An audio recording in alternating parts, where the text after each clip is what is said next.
Wah, ada kurir gaib tuh.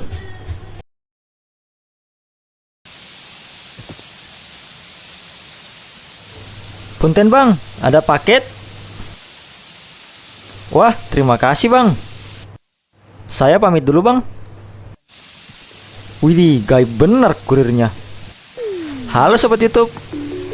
Kali ini kita kedatangan pisau lokal buatan Mang John Gios. Sesuai komitmen kita untuk mereview produk-produk lokal, sendiri sudah 3 kali menang lelangan dari Mang John Gios. Beliau adalah seller yang amanah, jadi kalian tidak perlu khawatir ketika bertransaksi dengan beliau. Sedikit intermezzo tentang pisau Pukko. Pisau Pukko ini adalah kebudayaan dari Finlandia. Secara tradisional, pisau Pukko memiliki panjang kira-kira sekitar 4 inci atau 100 mm atau 10 cm untuk panjang bilanya. Dan panjang bila dari sebuah Pukko itu tidak lebih panjang daripada handle dari pisau Pukko itu sendiri.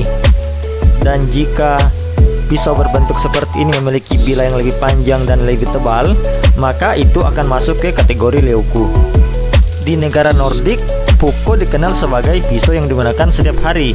Itu digunakan untuk segala hal, mulai dari berburu, menangkap ikan, maupun untuk pekerjaan kebun atau taman. Pukko sangat cocok digunakan dalam kegiatan bushcraft, apalagi jika kita gunakan dengan kapak dan gergaji. Sehingga tools-tools ini akan saling melengkapi dalam peranannya masing-masing. Untuk kapak pun kalian bisa ganti dengan parang.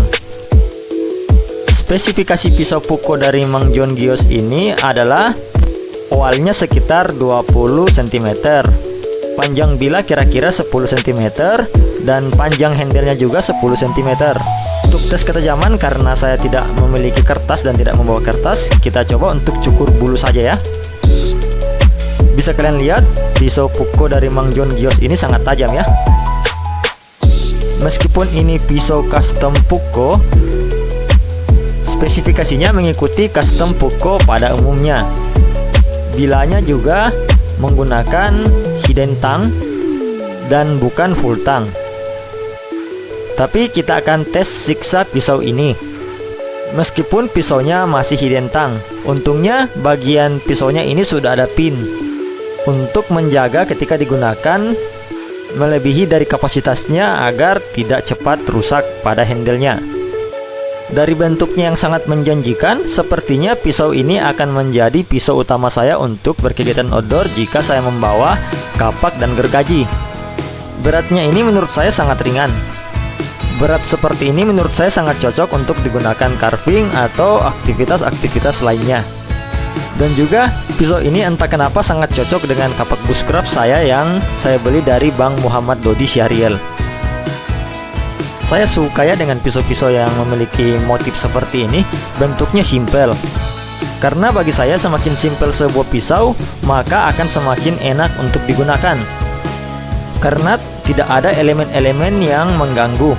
Pisau dengan desain simpel menurut saya seolah-olah dilahirkan hanya untuk memotong. Kecuali kalian cari pisau untuk pajangan, barulah enak untuk diukir macam-macam. Oke, langsung saja kita ke uji coba yang pertama, yaitu batoning. Seperti yang saya bilang sebelumnya, hidden tang itu tidak cocok untuk melakukan batoning. Tapi dikarenakan pisau ini ada pin dan juga ada pengaman logam pada bagian handle dan bilanya, maka saya menggunakannya untuk batoning. Untuk ukurannya, feel-nya ini sangat enak dipakai untuk batoning. Saya malah jadi terkejut dengan kemampuannya untuk batoning. Ini kecil-kecil cabai rawit ya pisaunya. Oh iya, pisau ini saya menangkan dengan cara lelang. Untuk informasi, Mang John Gios adalah akun pembuat bila yang paling sering melakukan lelang. Jadi, kalian pantau terus lelangan beliau, karena banyak bila-bila unik untuk ditemukan. Pisau ini saya menangkan dengan harga 90.000. Untuk kualitasnya setelah saya uji itu terlalu murah ya menurut saya. Apalagi bahannya dari HSS. Anggaplah semacam stainless, tapi bukan stainless abal-abal. Oke, kita lanjut membuat feather stick. Feather stick yang dihasilkan juga ini lumayan halus. Karena bobotnya yang ringan, maka kontrol pisaunya jadi lebih gampang. Kita coba buat beberapa untuk melakukan fire making.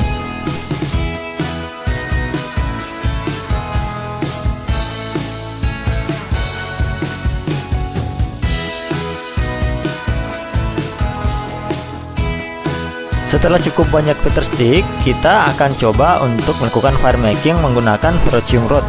Apakah pisau ini bisa untuk fire making menggunakan ferrocium rod? Ternyata hanya ada sedikit spark yang keluar ya. Sepertinya ini bisa kita pancing dengan menggunakan kikir segitiga. Kebetulan saya membawa kikir segitiga di dalam perlengkapan saya.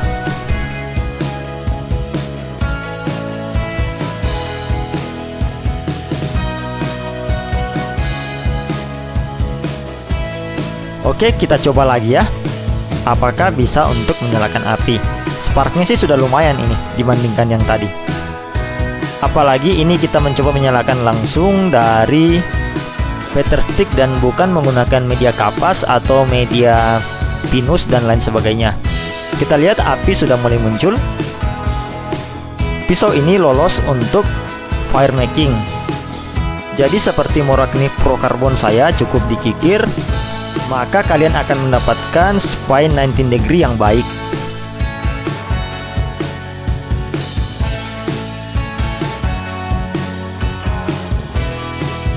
Oke, kita lanjutkan pengujian ke chopping.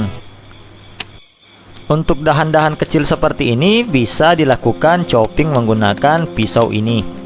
Seperti yang saya katakan, itulah alasan para bushcraft membawa pisau kecil, yaitu pisau bushcraft, kemudian membawa kapak dan juga membawa gergaji, karena masing-masing tools punya peranan masing-masing. Untuk vegetasi kita, kapak bisa digantikan dengan parang. Untuk chopping ini sudah mantap ya menurut saya. Dalam artian untuk ukuran yang kecil dan ringan sudah enak untuk chopping ringan. Nah, bagaimana dengan dahan yang lebih besar?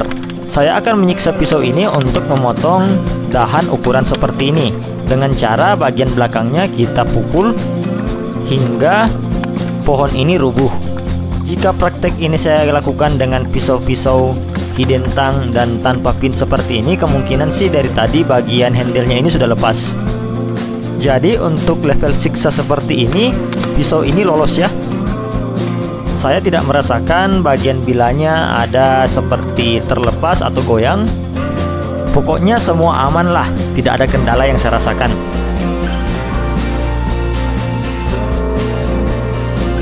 Kemudian kita coba carving menggunakan pisau ini. Seperti biasa, standar yang kita buat itu adalah sendok.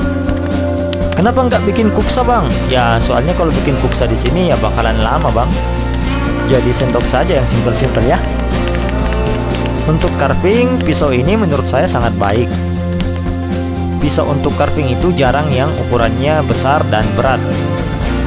Karena jika berat, maka kita akan mudah lelah ketika digunakan untuk melakukan carving. Apalagi kalau carvingnya berjam-jam, tangan bisa pada lemas ya.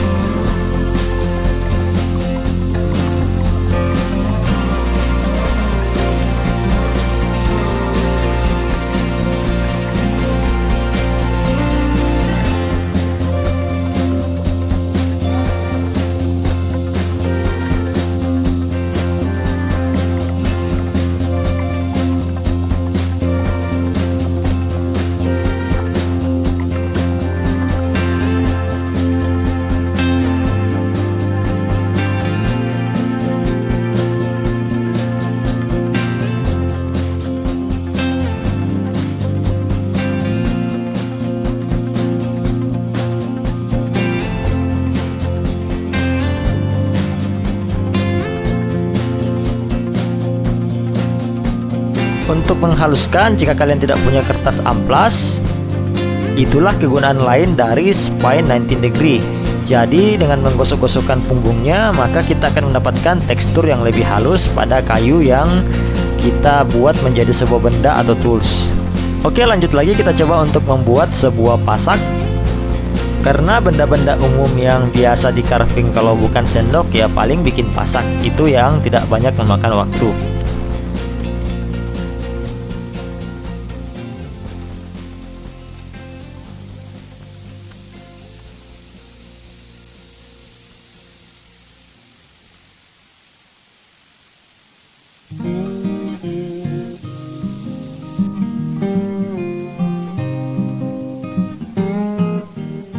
Intinya bagi saya pisau ini sangat sempurna untuk berkegiatan outdoor.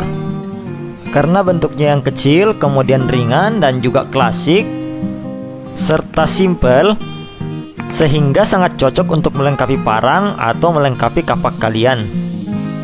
Sehingga pisau ini sangat saya rekomendasikan untuk kalian beli jika kalian mencari buko yang memang untuk berkegiatan di alam bebas. Makanya rajin-rajin dong pantengin lelangannya Bang Mang Gios atau Mang John Gios. Kalau untuk feel-nya saya merasakan mirip-mirip dengan Morakniv Pro Carbon saya. Apalagi saya memenangkan pisau ini dengan harga 90.000. Wah, itu sangat murah ya. Ini 90.000 tapi rasanya seperti pisau ratusan ribu. Setelah saya gunakan juga tidak terdapat chipping atau rolling pada bilanya. Setelah sekitar 2 hari saya gunakan di campsite, saya coba untuk melakukan paper slice. Paper slice ini saya lakukan ketika sudah tiba di rumah, dan hasilnya ternyata bilanya masih tetap tajam menurut saya. Jadi kira-kira seperti itu review saya untuk pisau dari Mang John Gios. Dengan spesifikasinya, pisau ini bisa jadi andalan kalian ketika berada di campsite. Apalagi profil bilah HSS ini lumayan tahan terhadap karat dibandingkan dengan carbon steel. Sampai di sini review kita untuk hari ini. Like dan komen jika kalian suka, dan jangan lupa untuk subscribe untuk membantu saya mereview bila-bila buatan lokal lain di kemudian hari. Terima kasih telah menonton, sampai jumpa di lain waktu dan di lain kesempatan.